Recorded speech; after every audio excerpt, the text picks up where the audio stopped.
বৃহস্পতিবার সকালে সচিবালয়ে স্থানীয় সরকার মন্ত্রণালয়ের অধীনস্থ ২০টি প্রতিষ্ঠানের সাথে বার্ষিক কর্মসম্পাদন চুক্তি হয়। এ অনুষ্ঠানে প্রধান অতিথি হিসেবে উপস্থিত ছিলেন স্থানীয় সরকার মন্ত্রী তাজুল ইসলাম। জনগণের আশা আকাঙ্ক্ষার প্রতিফলনে দুর্নীতি একটি বড় ধরনের প্রতিবন্ধকতা উল্লেখ করে স্থানীয় সরকার মন্ত্রী তাজুল ইসলাম বলেন, দুর্নীতির বিরুদ্ধে যুক্তরাষ্ট্র, জাপান সবাই যুদ্ধ করে, তাই কেউ বলতে পারবে না তাদের দেশে দুর্নীতি নাই। দুর্নীতি সীমা ছাড়ালে কঠোরভাবে দমন করা হবে।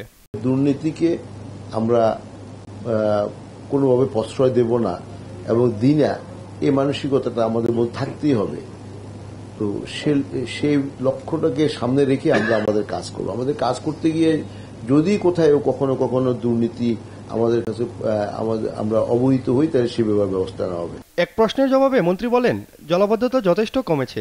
বৃষ্টির পরিমাণ বেশি হলে কিছু কিছু জায়গায় জলাবদ্ধতা হয়, তবে জলাবদ্ধতার স্থানগুলো চিহ্নিত করে ব্যবস্থা নেওয়া হবে বলে জানান স্থানীয় সরকার মন্ত্রী।